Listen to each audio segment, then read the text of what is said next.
Вітаю! З вами Євгенія Гордієнко і проект «Право знати».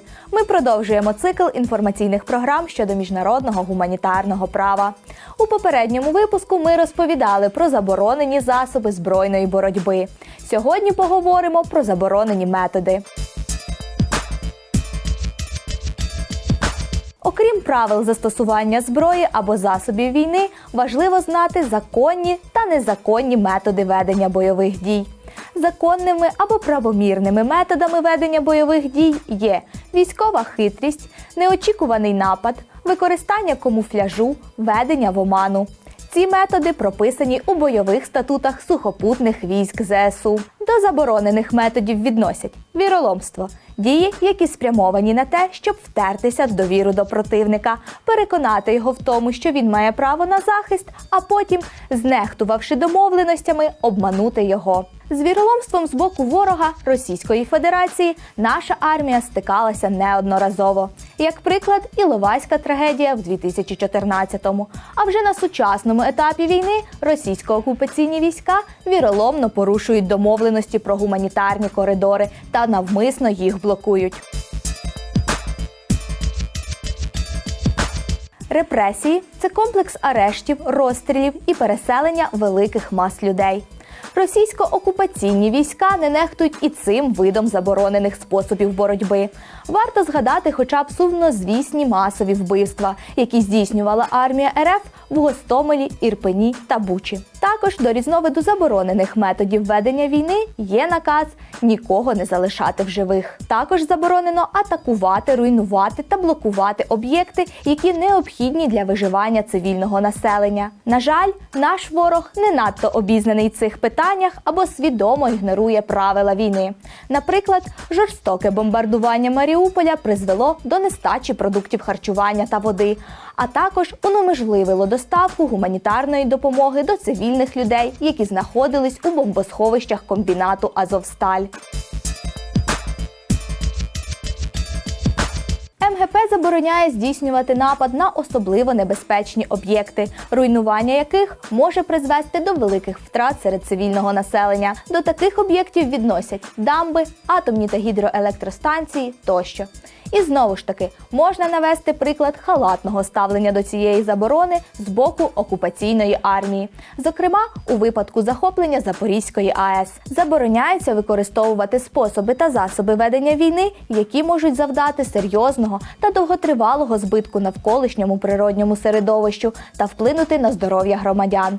І знову ж таки, приклади можна привести щодо занедбаного стану вугільних шахт на тимчасово непідконтрольній території України, з яких не викачується вода та отруює навколишнє середовище.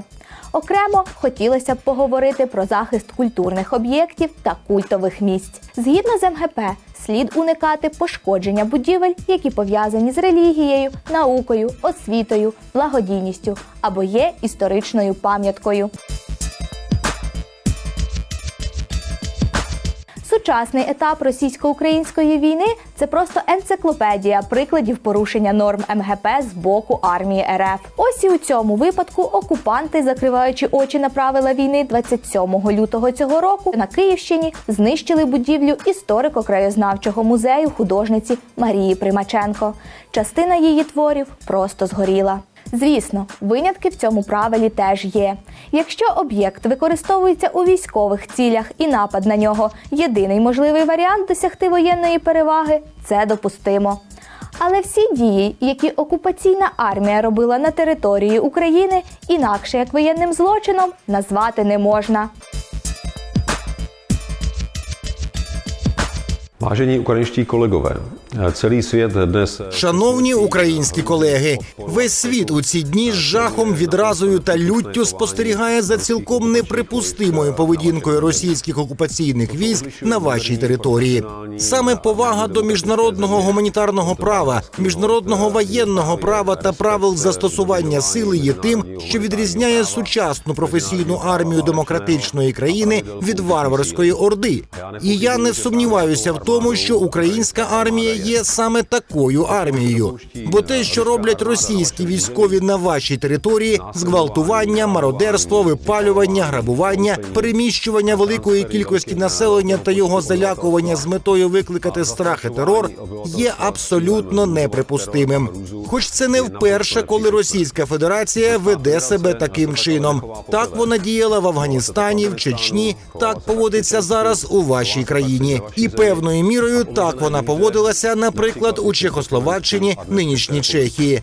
Ми усвідомлюємо, що підтримати Україну в її боротьбі за свободу – це також у наших інтересах. Тому вітаємо, що Україна намагається своїх військових не лише ознайомити, а й навчити застосовувати міжнародне гуманітарне право. Бо тільки в такий спосіб зможемо разом перемогти зло й варварство. Ми в цій боротьбі з вами і разом переможемо. Слава Україні! Jsme v tom s vámi a společně zvítězíme. Sláva Ukrajině! Ми вже розглянули такі правила війни, як розрізнення, пропорційність, заходи безпеки та заборонені засоби і методи ведення війни. На цьому ми крапку не ставимо. Слідкуйте за нами, вірте в Збройні Сили України. Далі буде.